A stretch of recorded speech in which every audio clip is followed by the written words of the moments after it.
আমি যতদূর ইতিহাস জানি 1969 সালে তার আত্মপ্রকাশ ঘটেছিল এবং আমাদের ত্রিপুরা রাজ্যের বুকে 1978 থেকে এই আন্দোলন ওরা করে যাচ্ছে। আমরা বাঙালির যে আদর্শ বা দর্শন, সামাজিক অর্থনৈতিক দর্শন প্রাউডের যিনি রচয়িতা শ্রী প্রভাত রঞ্জন সরকার, উনিই আমরা বাঙালি সমাজে নামকরণ করেছেন। বাঙালি সমাজের আগে আমরা কথাটি যুক্ত করেছেন। আমাদের ভারতবর্ষে বহু ভাষাভাষী জনগোষ্ঠীর বিভিন্ন সমাজের মানুষরা বসবাস করছেন। তার মাঝে কিন্তু অন্যান্য সমাজের মানুষ, যেমন উদাহরণ পাঞ্জাবি, মারাঠি, গুজরাটি, তারপরে আছে আমাদের পাহাড়ি, মণিপুরি, বিহারি, ঝাড়খণ্ডী, অসমিয়া, উড়িষ্যা, এরকম অনেকগুলো সমাজ আছে এবং ভাষা ভিত্তিক কিছু স্টেট তৈরি হয়েছে।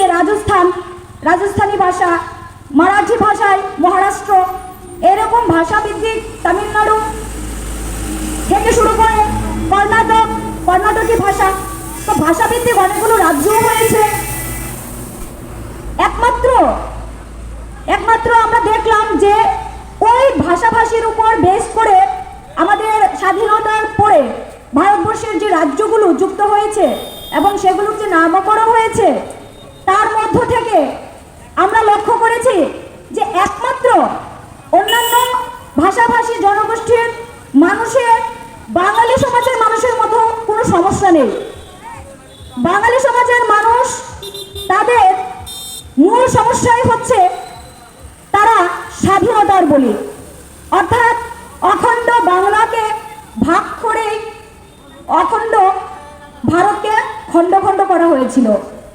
পাঞ্জাব কাশ্মীরের কথা আপনারা সবাই জানেন, কিন্তু আমাদের এই অখণ্ড বাংলা, সেটাকে ভাগ করা হয়েছিল, পূর্ব দিকটা দিয়ে দিয়েছে পাকিস্তানকে, আর 3টা অংশ এদিকে আছে। আমরা জানি যে পাকিস্তানের উর্দু সাম্রাজ্যবাদীদের সঙ্গে যুদ্ধ করে ইস্ট বেঙ্গল তথা পূর্ববঙ্গের বাঙালিরা বাংলাদেশ নামক একটা স্বাধীন রাষ্ট্রের জন্ম দিয়েছিল 1971 সালে। যতদূর গবেষণা করে জানতে পেরেছি যে এই যে বাংলাদেশ নামকরণটাও কিন্তু দিয়েছে তৎকালীন সময়ে মুজিবুর রহমানের নেতৃত্বে, যেহেতু বাংলাদেশ স্বাধীন হয়েছিল, বাংলাদেশ নয় পূর্ব বাংলা পাকিস্তান উর্দু সাম্রাজ্যবাদীদের থেকে স্বাধীনতা অর্জন করেছিল, তখন তার নামকরণ করে বাংলাদেশ। এখানে অনেক যুক্তিবিদরা এই কথা বলেছেন, গবেষণার নিরীক্ষ উঠে এসেছে যে বাংলাদেশ নামকরণটাও কিন্তু যুক্তিযুক্ত হয়নি, কারণ বাংলা মানে অখণ্ড বাংলার পূর্ব দিকটাকে বোঝানো হয়েছে পূর্ববঙ্গ। তো পূর্ববঙ্গের নামটা হয় পূর্ব বাংলা, নতুবা পূর্ববঙ্গ যদি রাখতো তাহলে ঠিক ছিল।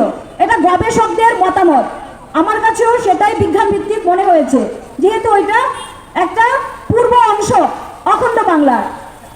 বন্ধুগণ, আমরা বাঙালি নামটা সম্পর্কে আপনারা শুনেছেন বেশ কিছু মানুষ। তো আমাদেরকে প্রথমে জানতে হবে যে আজকে সারা ভারতবর্ষ জুড়ে একটা শব্দ বাংলাদেশি, একটা স্লোগান উঠছে, সেটা হচ্ছে গো ব্যাক বাংলাদেশি। এটা কারা তৈরি করেছে? পলিটিক্যাল লিডার্স, তাদের যে ইন্টালেকচুয়াল, তাদের যে উপদেষ্টা, বুদ্ধিজীবীরা, সেই পলিটিক্যাল স্ট্র্যাটেজি হিসেবে তারা তাদের পলিটিক্যাল এজেন্ডাকে সক্রিয় রাখতে, মাঠ গরম করে রাখতে, ভোটের রাজনীতি বা ভোটটাকে ধরে রাখার জন্য, ক্ষমতাকে জিইয়ে রাখার জন্য তারা কি করলো? তারা একটা স্ট্র্যাটেজি তৈরি করলো যে বিগত দিন থেকেই তো বাঙালিরা শোষিত হচ্ছিল, ব্রিটিশরা শোষণ করেছে, তারও আগে মুঘলরা শোষণ করেছে, তারপরে ব্রিটিশরা তারা যেভাবে ওরা পালিয়েছে, বলতে পারেন ক্ষমতা হস্তান্তর করেছে, সেটা রাজনৈতিক ক্ষমতা। তো তাদের একটা স্ট্র্যাটেজি ছিল যে বাঙালিদেরকে ঐক্যবদ্ধ হতে দেবে না, কারণ অখণ্ড বাংলার সীমারেখা এতদূর পর্যন্ত বিস্তৃত ছিল যে সারা ভারতবর্ষকে শাসন করতে গেলে যে পরিমাণ সাংসদের প্রয়োজন, সেই পরিমাণ পর্যাপ্ত পরিমাণে সাংসদ পেয়ে যাবে, তাহলে বাংলার মানুষরাই নেতৃত্ব দেবে ভারতকে। এটা অবাঙালিরা সহ্য করতে পারছিল না। অবাঙালিরা কারা? তৎকালীন সময়ে পণ্ডিত জওহরলাল নেহরু নেতৃত্বরা, এই সকল অবাঙালিরা চেয়েছিল যে না, বাঙালিরা যদি একখানে থাকে আর অখণ্ড বাংলা থাকে তাহলে প্রচুর এমপি সাংসদের পোস্ট তারা জিতে যাবে, আর তাদের নেতৃত্ব তারা মানতে রাজি নয়। আপনারা জানেন আমাদের ভারতবর্ষ জুড়ে উত্তরপ্রদেশ থেকে বেশি পরিমাণে এমপি নির্বাচিত হয়। এটা হলো পলিটিক্যাল স্ট্র্যাটেজি। আমরা বাঙালিরা কিন্তু মার খাচ্ছি কোথায় বলেন তো? আমাদের কিসের অভাব? আমাদের কোনো কিছুর অভাব নেই। আমরা বাঙালিরা আমাদের নিজস্ব ভাষা, সংস্কৃতি, পোশাক পরিচ্ছদ, পঞ্জিকা, ক্যালেন্ডার থেকে শুরু করে আমাদের যে স্বয়ং সম্পূর্ণতা, একটা জাতির ভাষা, লিপি থেকে শুরু করে সাহিত্য এবং বিজ্ঞানের জগতে, সংস্কৃতির জগতে, আধ্যাত্মিকতার জগতে, রাজনীতির জগতে অনেক অবদান বাঙালিরাই অগ্রণী ভূমিকা নিয়েছে। এবং বাঙালি সমাজের মানুষের পক্ষ থেকে কিন্তু এই বিজেপি বলুন, কংগ্রেস বলুন, সিপিআইএম বলুন, এই সমস্ত রাজনৈতিক দলগুলো এই ভারতবর্ষে কাজ করেছে। মানবেন্দ্রনাথ রায় সিপিআইএমকে এই ছড়িয়ে দিয়েছিল। তারপরে কংগ্রেস পার্টিকে কে করেছিল? ডব্লিউ.সি. ব্যানার্জি, উমেশ চন্দ্র ব্যানার্জি। আর বিজেপি শ্যামাপ্রসাদ মুখার্জি, আপনারা জানেন। তাহলে প্রত্যেকটা রাজনৈতিক দলকে চাঙ্গা করা বা সেটাকে আন্দোলন সংগঠিত করা, এগুলির মুখ্য ভূমিকা কিন্তু বাঙালিরাই ছিল। কিন্তু এই কংগ্রেস, সিপিআইএম এবং বিজেপি যেহেতু জাতীয় রাজনৈতিক দল, এগুলোকে কারা লিড করছে বলুন তো? অবাঙালিরা লিড করছে, বাঙালিরা কিন্তু নেই। তো আজকে যেহেতু একটা বাঙালিদেরকে বাংলাদেশি বলে টার্গেট করা হচ্ছে, আমি এখানে একটা কনফিউশন মানুষের মধ্যে থেকেই রয়েছে, সেটাকে আমি দূর করতে চাই।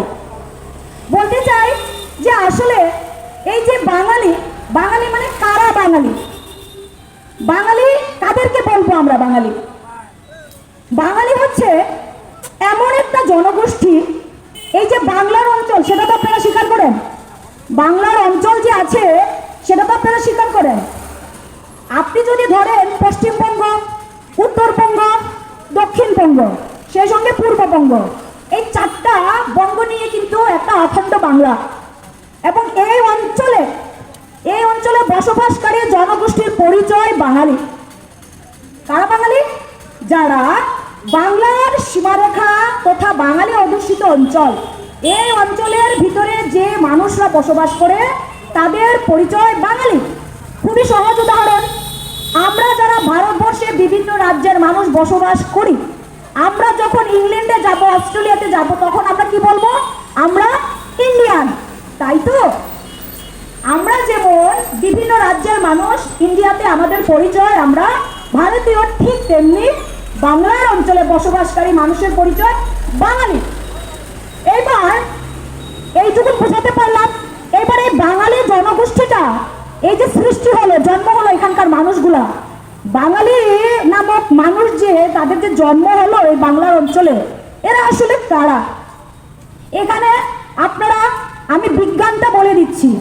বিজ্ঞানটা হচ্ছে এটাই, প্রাকৃতিকগতভাবে এখানকার যারা স্থানীয় মানুষ, তাদের আমাদের যে পূর্বপুরুষ, তাদের পরিচয় হচ্ছে তারা অস্ট্রিক জনগোষ্ঠী। অস্ট্রিক, আর এখানকার ভাষা ছিল অস্ট্রিক ভাষা। এবং এই অস্ট্রিক জনগোষ্ঠীর এই ব্লাডের মানুষের সঙ্গে সম্পর্ক হয়েছে মূলত তিনটা গোষ্ঠী। একটা হচ্ছে মঙ্গোলিয়ান গোষ্ঠী, বুঝাতে পারলাম? মঙ্গোলিয়ান গোষ্ঠী। তারা আসলো কিভাবে? ব্রহ্মপুত্র নদী উপত্যকার অববাহিকা ধার ধরে অসমে ঢুকেছে, উত্তর পূর্বাঞ্চলের বিভিন্ন রাজ্যে ঢুকেছে। তেমনি এই যে দেববর্মা বা ফা গোষ্ঠী, তারা ঢুকেছে মুচাং ভার নেতৃত্বে আনুমানিক 650 বছর আগে ত্রিপুরা রাজ্যের এই অঞ্চলটায় প্রবেশ করেছে। তারা হচ্ছে একদম খাঁটি মঙ্গোলিয়ান। ওই খাঁটি মঙ্গোলিয়ান মানুষরা অস্ট্রিকও, এখানে তো কিছু মানুষ ছিল, বেশি পরিমাণে না হোক, মানুষ তো ছিল। তারা ছিল অস্ট্রিক জনগোষ্ঠীর মানুষ, তাদের ভাষা ছিল অস্ট্রিক ভাষা। তো তাদের সঙ্গে মঙ্গোলিয়ান জনগোষ্ঠীর একটা সম্পর্ক হলো, প্রাকৃতিক সম্পর্ক। সেই সঙ্গে আমাদের এই পৃথিবীতে আপনারা ইউরোপ, এশিয়া, এই সমস্ত মহাদেশের নাম শুনেছেন। নিগ্রো জনগোষ্ঠী, আপনারা নিগ্রোর নাম শুনেছেন।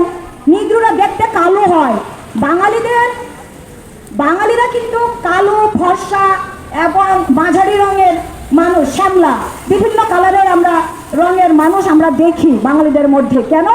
ওই যে নিগ্রো গোষ্ঠী, তাদের চামড়াটা হয় কালো, তারাও এখানে জীবিকার সন্ধানে মিশতে মিশতে ভারতে, এশিয়া মহাদেশে ঢুকে, ভারতে ঢুকে এমনভাবে বাংলার অঞ্চলে তারা প্রবেশ করেছে জীবিকার সন্ধানে। সবাই কিন্তু জীবিকার সন্ধানে, মঙ্গোলিয়ানরা এসেছে, নিগ্রোরা এসেছে, তারপরে এসেছে আর্য জনগোষ্ঠী। আর্য সভ্যতা সম্পর্কে আপনারা জানেন, ভগবান শ্রীরাম সম্পর্কে আপনারা জানেন, বা ভগবান শ্রীকৃষ্ণ, অর্জুন, মহাভারতের কথা জানেন। এরা হচ্ছে আর্য জনগোষ্ঠী, তারাও কিন্তু বাইরে থেকে এসেছে। আর মূলত এখানে যে অস্ট্রিক ব্লাড বা অস্ট্রিক ভাষায় যারা কথা বলতো যে জনগোষ্ঠী, তারা ছিল অনার্য। আর্য অনার্য নাম শুনেছেন? অসুর, অসুরের নাম তো শুনেছেন, অসুর দেবতা। আর্যরা কিন্তু নিজেদেরকে দেবতার পরিচয় দিত, মানে তারা খুব শুদ্ধ পবিত্র, এই ধরনের একটা ভাবনা চিন্তা থাকতো তাদের মধ্যে। আর অনার্য মানে তারা নাকি অসুর। তো যাই হোক, এখানকার জনগোষ্ঠীর আদি পরিচয় তারা যে অনার্য বা অস্ট্রিক ব্লাডের মানুষ, তাদের সঙ্গে মঙ্গোলিয়ান ব্লাডের মানুষ, নিগ্রোর ব্লাডের মানুষ, তারপরে আর্য রক্তের মানুষের মিশ্রণ ঘটেছে, প্রাকৃতিকভাবেই সম্বন্ধ হয়েছে।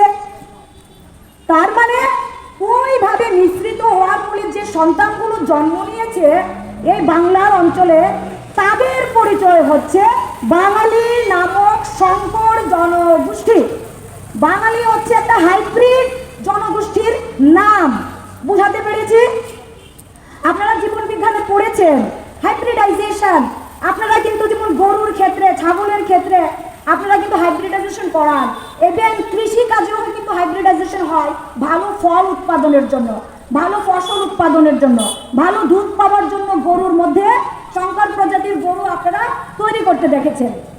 কিন্তু এটা আপনারা করেন বৈজ্ঞানিকভাবে, আবিষ্কার গবেষণার পরে আপনারা সেটা ফর্মুলা পেয়েছেন, করেন। আর এই বাঙালি নামক জনগোষ্ঠীটা প্রাকৃতিকভাবে একটা হাইব্রিড জনগোষ্ঠী। আশা করি বাঙালি তারা আপনাদেরকে বুঝাতে পেরেছি। কাজে যারা বলে যে বাঙালিরা বাংলাদেশি, বিদেশি, বহিরাগত, তাদের মুখটাকে বন্ধ করে দেবেন এই কথাগুলো বলে যে আগে শোন বাঙালি কারা। তুই যে বাঙালিকে বিদেশি বলছিস, বাংলাদেশি বলছিস, আরে তুই যে মঙ্গোলিয়ান গোষ্ঠীর মানুষ, তোর রক্তটাও বাঙালির রক্তে মিশে আছে। তুই যে মঙ্গোলিয়ান গোষ্ঠীর মানুষ, তোর রক্তটাও বাঙালির রক্তের সঙ্গে মিশে আছে। ডিএনএ পরীক্ষা করে দেখ। তোর ডিএনএ টেস্ট করলে নিগ্রো জনগোষ্ঠী, আর্য জনগোষ্ঠী, মঙ্গোলিয়ান জনগোষ্ঠীর ব্লাড, এটার কিন্তু একটা সুন্দরভাবে সর্ট আউট হয়ে যাবে, পার্সেন্টেজ বোঝা যাবে যে বাঙালির জনগোষ্ঠীর রক্তটার মধ্যে কতটা জাতের রক্তের মিশ্রণ ঘটেছে। এবং আজকের যুগে দাঁড়িয়ে পৃথিবীর সমস্ত জায়গাতেই গ্লোবালাইজেশনের ফলে মানুষের মধ্যে একটা সম্পর্ক তৈরি হয়েছে। তো আমাদেরকে বুঝতে হবে, খালি বাঙালি বলে বাঙালিকে মেরে দাও, টার্গেট করে ইয়ে করো, এটা ভুল কথা। আজকে বাঙালি শৌর্যে, বীর্যে, বুদ্ধিতে কেন এগিয়ে, কেন তারা মহান। বাঙালি নামের জনগোষ্ঠীটা কিন্তু কাউকে অপদস্থ করে না, কারোর ক্ষতি চায় না। এই জনগোষ্ঠীর মানুষ পৃথিবীর যেখানে যেখানে যায়, যেখানে যেখানে বাঙালি জনগোষ্ঠীর মানুষ থাকে, তারা অন্যায় দেখলে প্রতিবাদ করে। অন্য কোনো জনগোষ্ঠীর সঙ্গেও যদি অন্যায় হয়, শোষণ হয়, এক্সপ্লয়টেশন হয়, বাঙালি নামক জনগোষ্ঠী যদি ওখানে থাকে, তারা প্রতিবাদ করে, তারা মানুষকে সজাগ করে, এটা ঠিক নয়, এটা ঠিক। তো বন্ধুগণ, আশা করি বুঝাতে পেরেছি যে বাঙালির মধ্যে হাইব্রিডাইজেশন, রক্তের মিশ্রণের ফলে উৎপন্ন জনগোষ্ঠী বাঙালি, তারা কেন বুদ্ধিতেও শৌর্যবীর্যও এগিয়ে। স্বাভাবিক বিষয়, বিজ্ঞান ভিত্তিক বিষয়, ন্যাচারাল বিষয় আপনাদেরকে বুঝাতে পেরেছি। এবার আরেকটি কথা বলি, তারা যে বলে স্থানীয়, বহিরাগত,